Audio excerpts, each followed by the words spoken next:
I wanted to talk a bit about the Canon R3.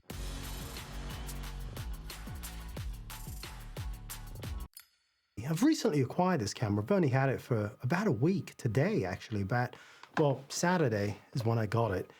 So I'm recording this on Friday of the following week. So I've had it for right around a week. And I wanted to make some comparisons to the Red. So I'm recording this also on the Red Komodo. So you're seeing the Canon RP and the Red Komodo together. And I'll probably tell you at the end of the video which is which. So stick around for that. But the point being is simply this. I've noticed that a lot of people buy these cameras, and one of the main driving forces behind buying a camera like either of these tends to be that it will shoot with a high dynamic range. We always look for that. And it's a very exciting thing. High dynamic range, no more clipped highlights. In theory, it's a dream. We can live it, right? But the point is that how many of you actually upload in HDR? And I would guess by a show of hands that I could see poking through the monitor. No, I don't actually see your hands. But I would guess that most of you, the wide majority of you, do not actually deliver, even to YouTube, in HDR. Could be wrong, but I'm guessing that because whenever I look for videos like this about a camera, I almost never find them in HDR. And I have HDR screens all over. I have TVs, all my TVs are HDR, all my mobile devices, my computers are HDR, everything is HDR, but I never see any of these videos uploaded by anyone in HDR. So I wanted to go out and upload this video in HDR, and hopefully that worked and you're seeing this in HDR, because let me tell you, there is a big difference between the HDR delivered content and the footage that you will see that is SDR. There is a huge difference. And in some scenes that you'll see that there are clip highlights, and when you see the same footage that's totally blown out on standard definition, you'll realize that on standard dynamic range, you'll realize that on the HDR footage, there's detail and you can see everything. I'm able now to actually see, for the first time as I'm editing, the HDR footage in true HDR as I'm editing. And this was an eye-opener for me. So I uploaded the video to YouTube thinking, oh, I'll just upload it. And I went through, there's a number of different guides on YouTube on how to actually put out your video in HDR and then upload it. And for the most part, none of them work, because I uploaded video after video after video after video, and they all, and I mean all, were standard dynamic range, all of them. And I tried various settings. Now, this was largely leveraged by the fact that I was able to render so quickly. I was able to edit, render everything so rapidly on the new MacBook, everything essentially in real time. And this meant that I could very quickly test to find the right settings, which I did. I think I nailed it. And I created a preset for that setting. And I took screenshots of everything, so I knew exactly if by chance I would lose this stuff, that I could easily go back and reproduce these settings. So at the drop of a hat, instantly, all of my footage now can be uploaded as HDR, which is why I have this light bulb here. I don't actually need it. Obviously I have lights. I'm in a studio. I have lights all around me. Everything in the scene is controlled. There's not a single element in the scene that is not absolutely under my control. So you're seeing it exactly the way I want, but that said and done, I wanted to bring in some other elements just so you could say, oh, well, look, see, maybe get a feel for some of the HDR, and especially as I move my hand around this thing, I'll do that. Now, here's the interesting thing. I don't think you can see this on the Red. And I'm monitoring the Red on my phone. So maybe you can see, maybe you can't. But I'm monitoring the Red on my phone, and I'm gonna bring the bulb into view. You see that by giving it away? So that you can see, I want you to see the HDR in its glory. And again, both of these cameras are able to shoot HDR. That's the beautiful thing about it. I think most modern cameras, I think even like if you go back to say the GH5, I don't know the GH4, but I'm certain the GH5, maybe the GH4, but definitely the GH5, were able to record in HDR. So the minimum requirement for uploading HDR to YouTube is having 10-bit footage. And all of these modern cameras can shoot 10-bit. Of course, the Canon and the Red are both shooting 12-bit RAW, which is awesome. Think about that, 12-bit RAW. And they can both do that for protracted periods of time. It's amazing. It's really, really amazing technology. Let me give you a few highlights. I was concerned about working with the EOS R footage in post. I thought that even with the new MacBook, and I have a fully spec'd MacBook Pro. I mean, this is the maximum specs, the 8TB hard drive, the M1 Max, M1 Max. I think it's the Max, just M1 Max, and all 64 gigs of RAM, the full Monty, everything on this computer. And I was still concerned because I've seen footage before from Canon, particularly their RAW footage on numerous cameras, and they will bring computers to their knees. It was a scary thing, and I was very concerned, would I see a repeat of that history with the R3? And I'm happy to report that this new Canon's footage is quite digestible, quite consumable, processable by the new MacBook. So that's a win for everyone who wants to shoot RAW, which I love shooting RAW because of the flexibility. The other thing is that I was concerned with what the image would look like. Would it be filmic? Would it be organic? And I feel that the footage from the Canon R5, and I'm not knocking on the R5, I used to own that camera and it was a great camera. The stabilization was wonderful. It just out of camera had decent, very, very usable colors. But I think that they've refined it ever so slightly in the R3. And I think it's a positive. I feel the footage feels a little more organic to me. I feel that the footage is not overly sharp. I love the fact that you have such detailed control.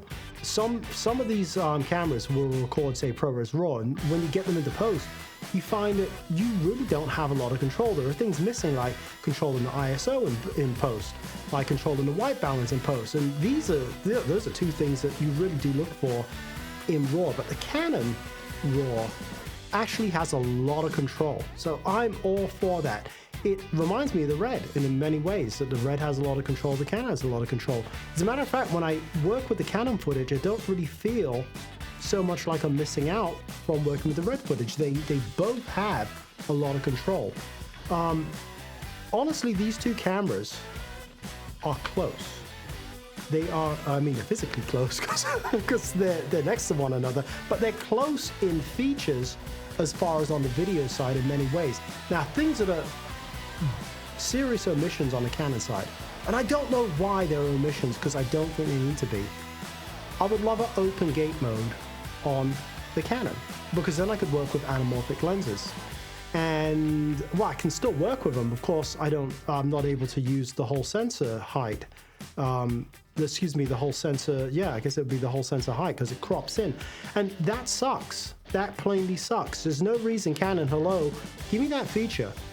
Because what I did was I used this camera and I shot the high-speed burst, and I shot it 14-bit RAW. And I think that video is out there too, you can take a look at it. And the image actually looks really, really good. And I shot it on an anamorphic lens, and I have to say, there's absolutely nothing wanting in that image. I think it looks great. The only thing is that because I needed to shoot at a cinematic frame rate of essentially double your shutter speed is double your frame rate is your shutter speed. This is the 180 rule. It meant that I wasn't able to obtain that actual high speed, the 30 frame per second burst. The minimum frame rate in the minimum shutter speed in order to obtain that frame rate is 125, 125th of a second. So that wasn't going to work for what I was trying to do, which was trying to make some cinematic video. So the capabilities there, you couldn't interpolate, is that the word, frames and do it that way. But the fact is that the capability is certainly there. The problem is that I feel that it's being locked out from Canon. There's no reason they couldn't give me a 30-second burst, maybe even a 10-second burst. I could work with that. I could find a way to work with that. And honestly, in the mode I had it, you could probably have run it all day, because it even though it was not going at that full speed, it wasn't dropping at all. It was just humming along. And I think it really comes down to how fast your card is, which I have a pretty fast card in there, an Angel Bird, so you know.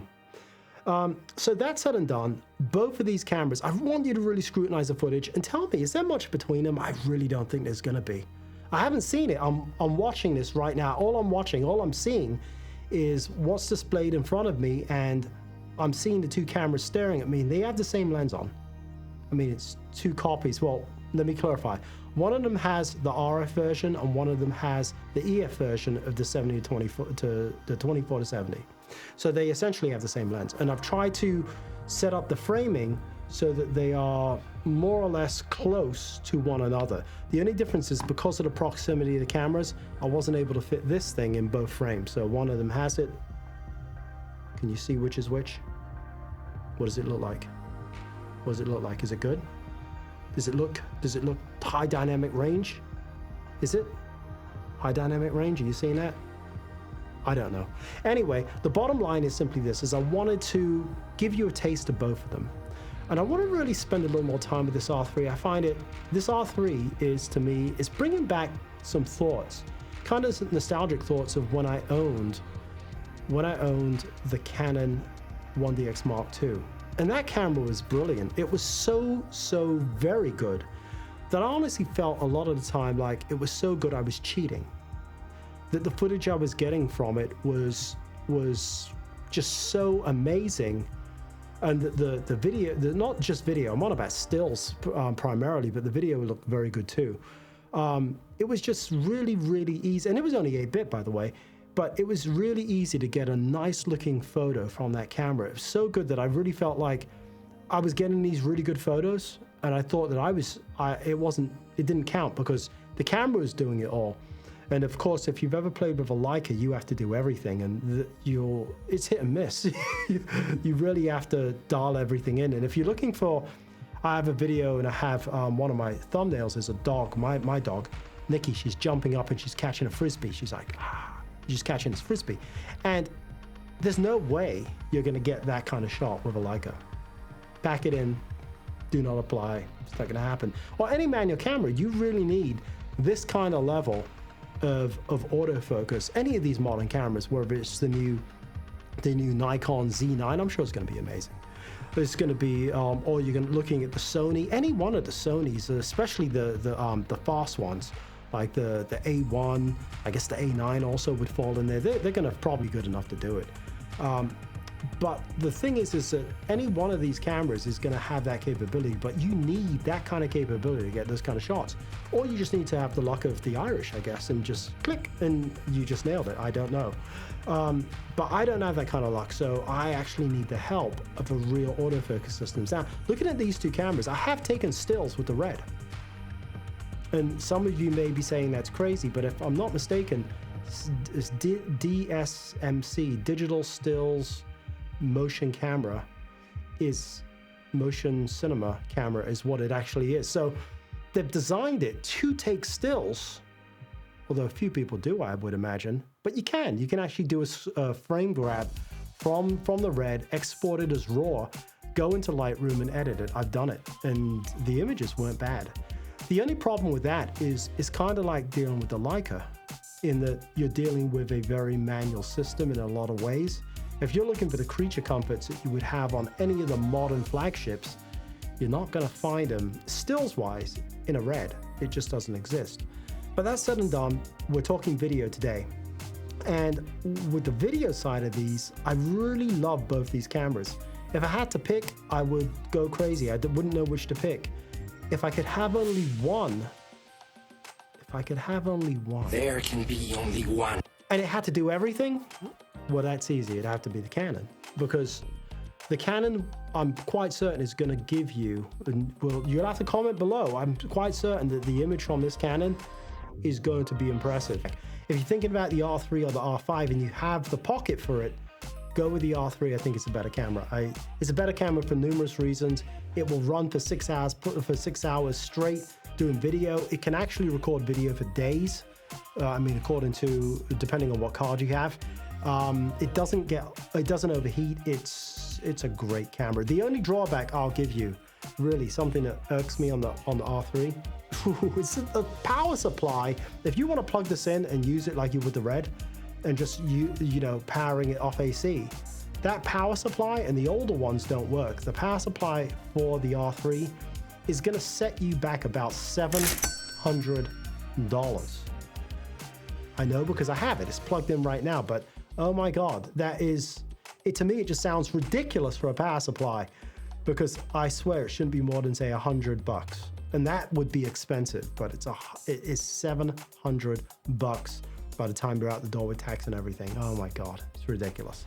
The other thing to consider is that media will be costly, because if you want to actually shoot that 6K RAW, you're going to need the expensive media. And I hate to say it, but it is not cheap. The card that I have is a 2 terabyte card I got on Black Friday. If you didn't pick one of these up, you'll be kicking yourself. But when I bought it, it was like $600, and I think now the price is like $900. So I decided to just pick one up. I don't think I'll need more than one, because it only has one card slot, and these things last forever. So I got one, and that will last for literally hours and hours and hours and hours at the highest resolution in RAW. So I think I'm good to go. And of course, I have a million SD cards if needed. So that's that. I do implore you to comment below if you like this footage, if you find it interesting, if there's things you want me to compare between these two cameras. I'm not going to tell you which is which. Is this the Canon? Is this the Canon? Is this the Canon? Is this? I'm not going to tell you. I'm just kidding. I'm going to tell you.